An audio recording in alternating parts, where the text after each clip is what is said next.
Greetings, adventurer. I am Leroy the Ludomancer, and I wish to invite you on a tour of my realm, a magical kingdom of the mind. Hello, this is a video about game design theory and about the theories which game designers use. Confusingly, these are slightly different things. We're examining the role of theory in design, what it's actually for, what it's not for, and then talking a little bit about where it comes from. In order to do this, we're going to take a trip to the mythical land of Ludonarratology, a fantasy continent where different forces battle for control of the field of game design. Because if there's one thing I like more than a visual metaphor, it is a silly one that I can draw using a Dungeons & Dragons map-making software. Oh yeah.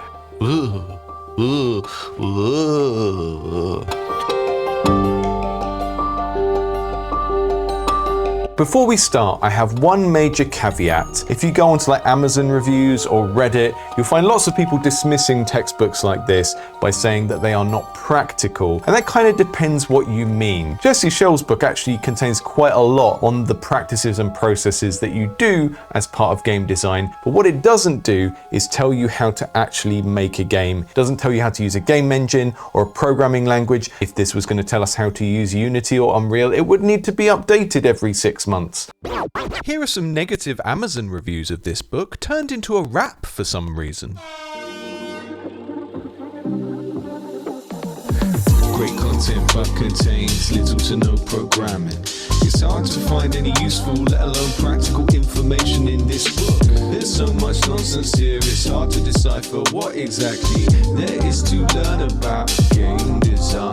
Someone who has no experience in game development but trying to learn the road, getting into the technical aspects of video game development, this book really isn't it. I am looking to learn the how to create a game and not really get into the fine nuances of why and what.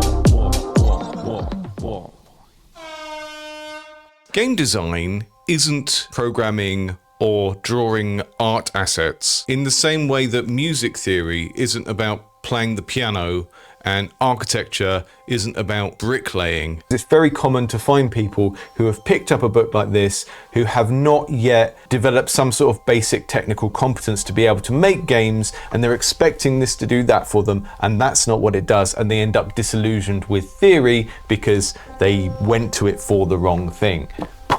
Ultimately, the value that you get from game design theory is going to depend on your expectations of what it's for and what it can do for you. There is a book you can read that will teach you how to use a game engine, and it's called The Manual. You need some level of technical competence in order to make a game, but you're not going to get that from a game design book. I could probably do a whole other video on the distinction between design and development. It's a very misunderstood topic generally.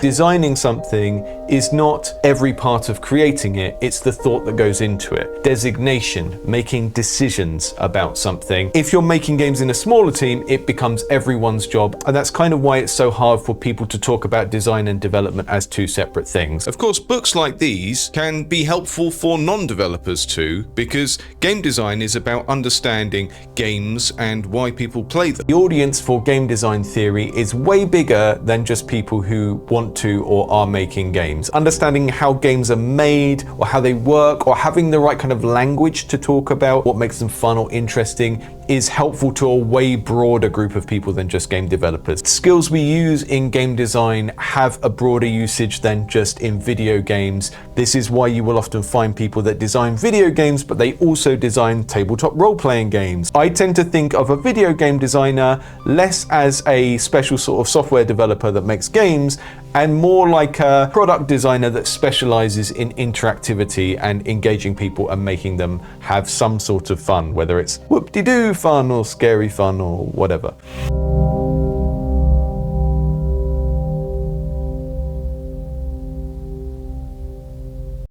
Designing a game is a process of posing questions about your game and its players, and then answering those questions through prototyping and playtesting. So when you make a game, you are testing some theories that you have about what makes something fun or interesting, and the game you make is your experiment to test that theory. And these bigger theories that we're going to talk about that come from game design textbooks and other places, they're just there to help you out in those processes. What game design theory is not going to do is help you decide what game to make in the first place or build your game for you, and it's not a magic wand to help you de-risk the decision to quit your day job and make games full time. So you're going to get more from it if you're realistic about what it's for and what it's not for, basically. What a good game design book should do is introduce you to game design as a field. When we talk about a profession or a craft being a field, It's not really a field. If it were a field, there would be some grass, some dandelions, maybe the odd moo cow here and there. it's like a spatial metaphor. A field is a physical place that you can go to and walk around and discover. I want to go one further, and in this video, we're going to talk about game design as if it were not just a little field, but an entire realm. We're going to imagine that game design is a real place. Theory is just a map of that place. And the thing about a map is you don't necessarily need one. You can just go and wander around and discover things on your own, but it can be helpful to know that the map's there if you need it. Just in case you get into any trouble. If you're lucky, the map provided by theory can help point you towards things that you perhaps aren't naturally inclined to think about, show you your own cognitive biases, your blind spots, your weaknesses, pre-warn you about the unseen dangers ahead of you on the road. A map is a type of diagram, i.e. it's a picture which serves a particular purpose. But a diagram that you look at with no intentionality is just a funny picture, really, isn't it? It stops being useful, which is why a lot of people bounce off of theory when they expect it to do something for them, which it can't do. Like, for example, looking at a paper map to find out the weather. If you are using a map or any sort of diagram for the wrong purpose, it stops being a useful picture and it starts just being a weird picture, really. Speaking of weird pictures, Great content but contains little to no programming. Welcome to Ludorum designatio. a fantasy realm where all aspects of game design theory are considered, but all is not well here in Ludorum designatio. For while the center of the kingdom may seem settled and serene, hostile forces await at the borderlands, ready to engulf the capital and to seek revenge for what was stolen from the... excuse me, can you maybe dial it down a little bit, please? Very well, oh boring one. Yeah, thanks. So when we talk about game design theory, there are things which would make up the core curriculum of a good game design course. And these are the things that most developers probably need to spend some time thinking about. I'm going to split our magical realm into 3 areas. These aren't agreed upon by some team of academic game design wizards or anything like that. They are just broad categories that I feel like most game design theory fits into. Most game design textbooks would cover all 3 of these areas as well.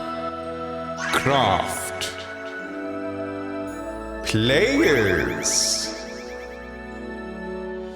Games.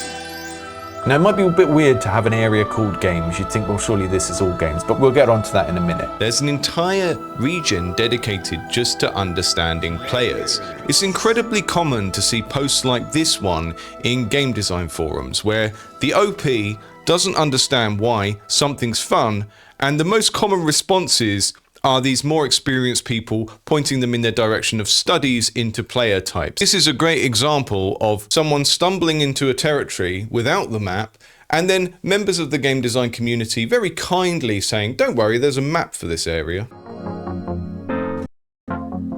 Yeah, posting on Reddit, r/game design. Noticed a lot of games feature stuff like collecting collectibles, cards, photos, etc. I'm referring to when it's not part of the main gameplay. Doesn't give up crazy, etc. Do people enjoy that? I'm not a big fan of it, mostly cause I find it tedious. But this isn't a complaint post. But I see people often praise this aspect, especially with 100% completion. So I wanna know if it's actually a really love gameplay design and what people like about it. Are you familiar with Bartle's taxonomy of players?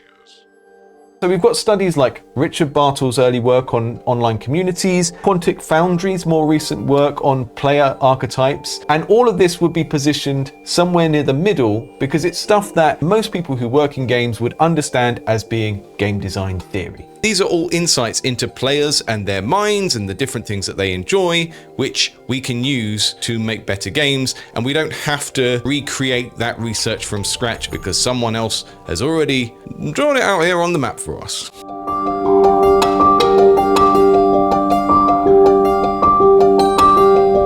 The things at the center of the field, realm, the things at the center of the realm are the things that most people would consider core game design theory. So here we have all of the studies into players that you would be taught about on a game design course, or you would find mention of in a game design textbook.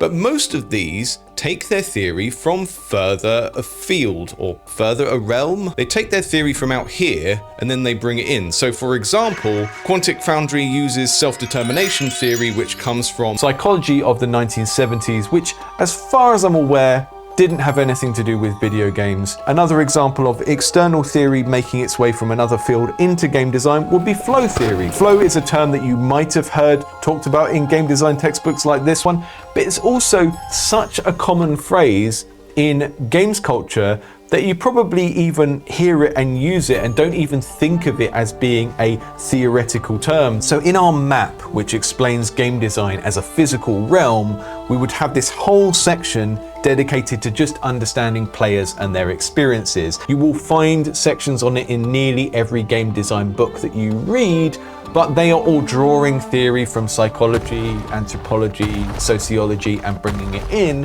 And that means that if you ever find yourself dealing with a more unusual game design problem, you might find yourself going a bit further afield. For example, designer Jeff Engelstein has written an entire book on the psychology of loss aversion and how that relates to game design. Daniel Cook has written and presented quite extensively on pro-social game design, i.e. how do you encourage players to actually be nice to each other? I like sort of tying together different groups, different ideas from different fields. The more unique or unusual your game design is and your game design problem, the more likely it is that you might have to stray a little bit further afield and go away from the capital. You might have to go and borrow some theory from somewhere else.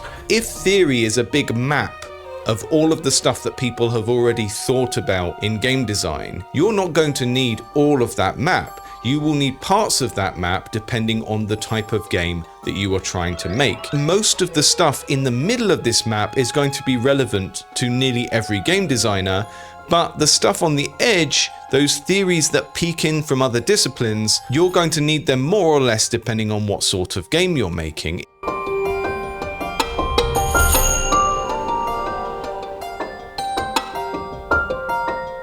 Over in this slightly more austere and industrial section of the map, we have craft methodologies. Although we said that game design isn't necessarily about the practical part of making a game, there are processes and practices which all game designers do, whether they're making a video game or a tabletop board game or an escape room, and these are things like prototyping. There are things like playtesting. Most game design textbooks contain a lot of this kind of stuff. That's kind of what makes them textbooks. How to playtest, how to prototype, how to collaborate with people, all of that kind of stuff. Ralph Costa's theory of fun for game design doesn't actually tell you how to design games. So I wouldn't necessarily classify this as a game design textbook. Should I burn it then? No! It still covers a lot of these areas that we have in the middle of our map here. And the thing about methodologies is it's method plus the ology. It's what you do and an understanding of what you do. If someone is telling you to do something, but you don't come away with a clear sense of the rationale of why you would do it that way,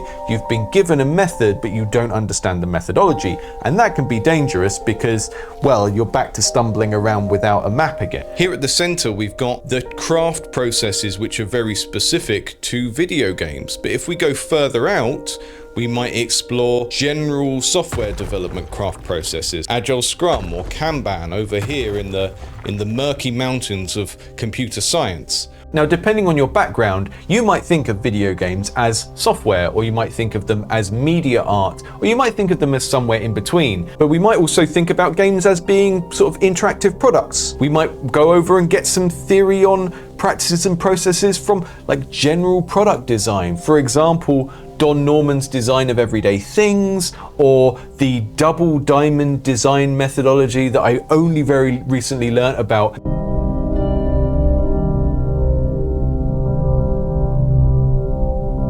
The point isn't that you need to go and explore all of these things and understand all of them. So don't look at this map and get overwhelmed and think, oh my God, I need to learn all of these things. The point of having a map isn't to go to every place on the map, it's so that you know what's there, and then if you need a particular thing, you can look at the map and go, oh yeah, that's already there. And depending on where your particular weaknesses are as a developer, you're going to find different areas of this section of the map more or less useful. So that's what this section of the map is about. It's about practices and processes, and that's what I mean by craft methodologies. It's like, what do we actually do to design a game? And you could go quite far out with this. Let's say, for example, we're thinking about ideas and how you decide if an idea is a good or a bad idea. This is where you might go out into like philosophy, you know, stuff like Nassim Taleb's work on anti-fragile ideas. That's a really good place to go to look for answering these deeper questions of like, what should I make in the first place? Or like, which of my ideas is a good idea? There's a whole branch of philosophy that is linked to these ideas about like innovation that you can go and explore as well. You could also include playing games. As a game developer, you need to learn this special additional skill of being able to like play a game and enjoy it like a player would, while also watching yourself from the outside and being able to analyze your own feelings and responses to the game and understand why the game is doing these things to you, which is basically what I do as a day job when I stream other people's games and give them feedback. That is a skill that I would fit into this area of being craft methods, but maybe it belongs on one of these borderlines. Maybe it actually belongs in the next part of the country, which is the part that is confusingly dedicated just to games.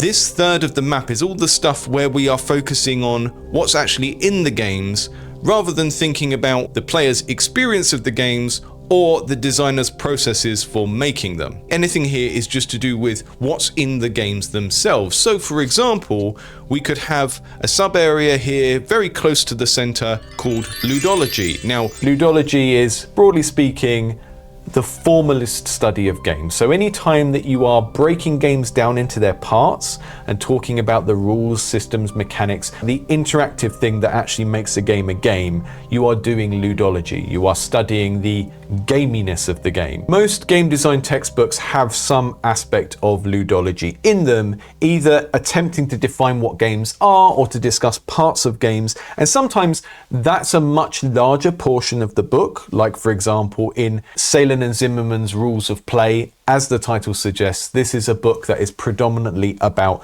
ludology. Sometimes it's a much smaller thing. Also include in this area something that is more or less important to you depending on the sort of games you're trying to make and why you're trying to make them, LudoNarratology. So anything that is to do with understanding how story works in the context of a game. And of course, the further you go in that direction and the more that your game includes traditional elements of drama or literature, the more likely you are to venture out here from the center and to go and see what they have to say over in literary theory or over in dramaturgy, because those are going to have helpful things to say about the type of game that you're interested in making. Tracy Fullerton's game design workshop has a heavy emphasis on dramaturgy and explores how the roleplay elements of games enhance the formal parts that we'd normally associate with a more ludological understanding of games. Here I am in a tranquil glade between ludology and LudoNarratology. It's a lovely place to come and just sit and reflect. Nothing bad has ever happened here. When we're over here thinking about the game itself, we can be here at the center where we're thinking about the game as a game, like an interactive thing that someone does. But we've also got the game as a story, we've got the game as a piece of visual media. So a little bit further out from the center, we might have some theory that comes from that. The more unusual your game is, the more likely you are to have game design problems which aren't answered here in the capital of Ludorium Designatio. If you're making a very cinematic 3D game with a lot of fancy camera work, you're probably going to need to understand the 180-degree rule from cinematography. If you're making a very story-heavy game with a lot of character dialogue in, studying literature will probably be more useful to you, and this is why these aspects of storytelling sometimes take a little bit of a back seat in game design literature. Most of the time, when we write dialogue for game characters, we're following the same rules established in literature, cinematography, drama, and we can use theory from over there to write good dialogue. It only becomes very video game specific when we're dealing with very video game specific forms of dialogue, like writing a tutorial in a character's voice, or writing barks, or procedurally generated dialogue. Those are things where we might need game-specific theory for it. We've got that as well. How wonderful. Your average game design textbook is going to cover the core of the field, the capital of the realm.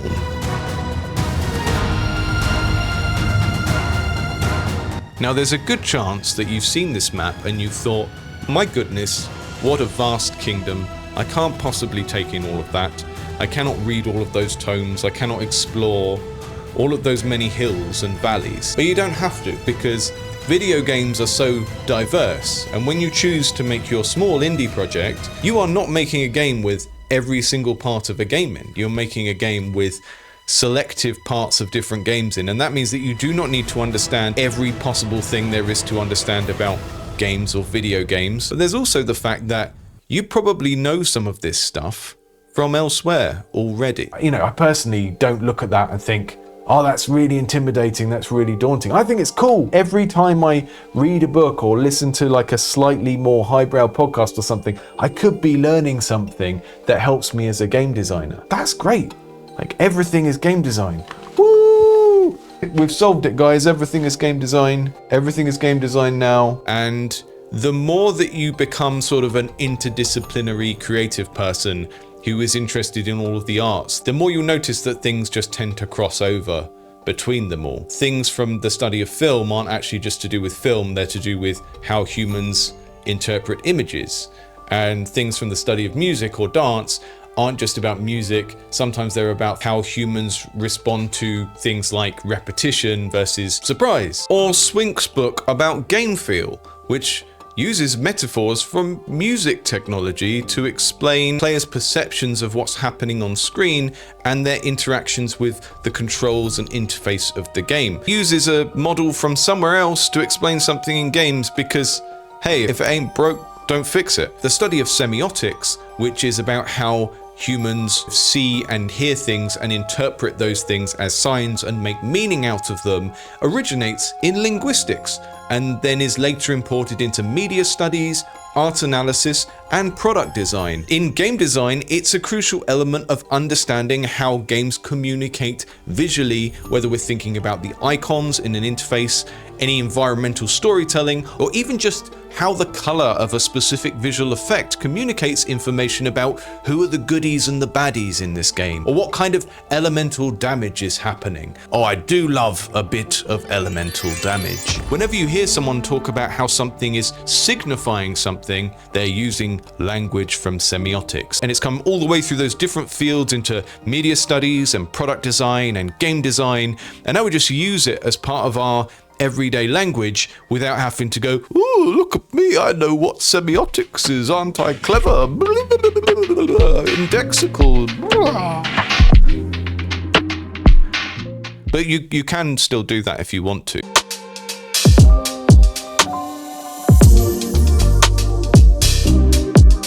There's also a tendency to talk about theory books as if they're written by out-of-touch academics in university research departments. These books were all created by people who had quite extensive experience of working professionally as game designers before they created the book.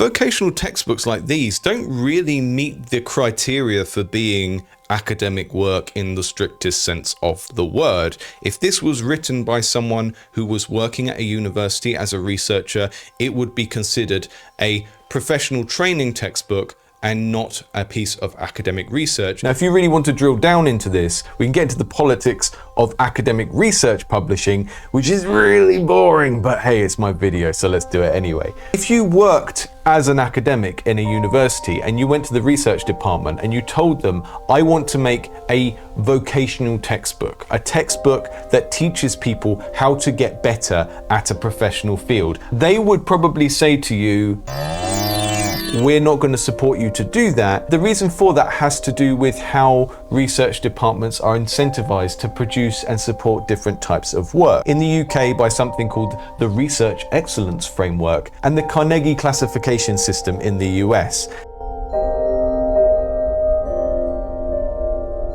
Now, if you were to write something like Jesse Schell's The Art of Game Design, yes, you might be able to get it published by a university press and have it as part of the reading list for an academic course in game design, but this wouldn't actually be considered an academic text and part of the university's research output because it's vocational training. This is dedicated to taking a bunch of theory from different places, like psychology and mathematics, and applying it to the creation of games through Jesse Schell's practice as a game designer. Game design textbooks are created using theory from other disciplines, and they're taking the bits of theory which they feel explain things they've seen in their career as they design and create games. They are passing on perspectives and advice about what they think good game design is, and they are pulling in theory from other places in order to do that. And that means that to dismiss stuff like this as being too academic kind of misses the point of what academic researchers really do, because in the context of a university research department, books like this are actually looked down upon, and you would be discouraged from writing a book like this if you were a full-time academic at a university. I'm not even going to bother with that because it's not going to get us a shiny research medal.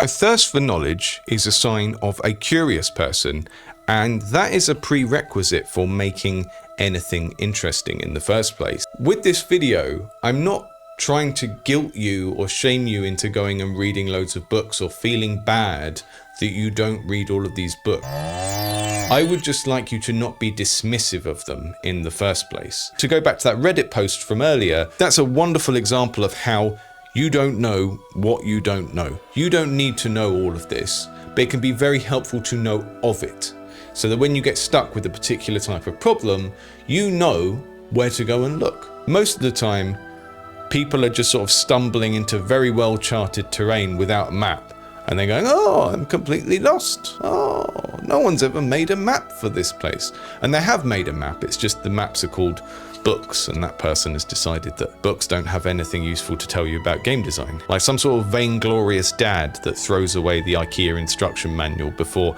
building the desk.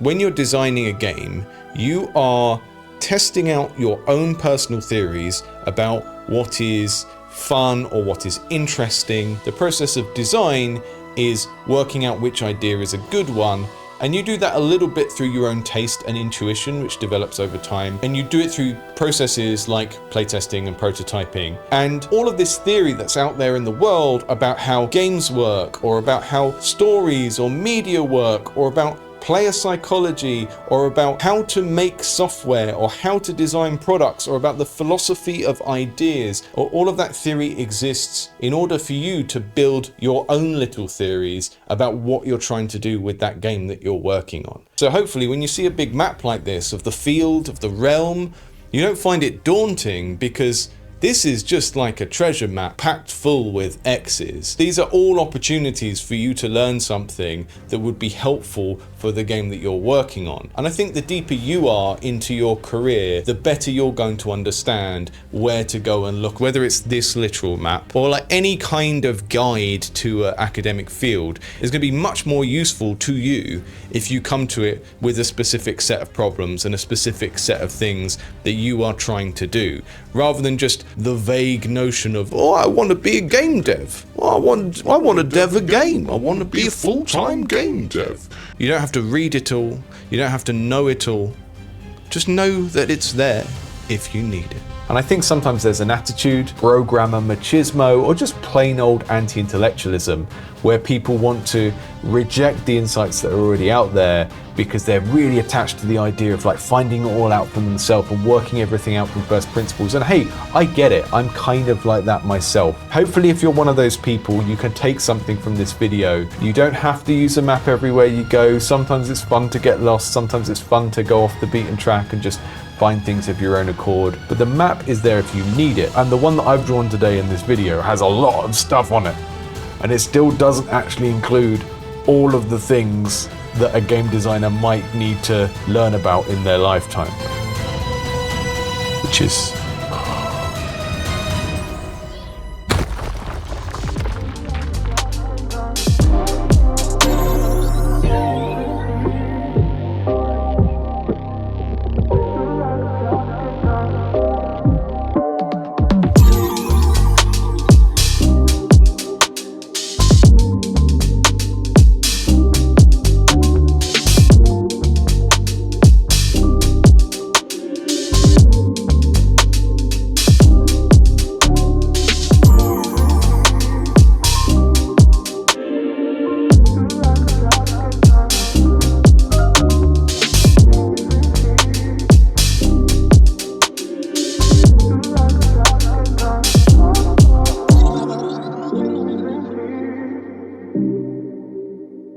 Patreon.com/Indie Game Clinic.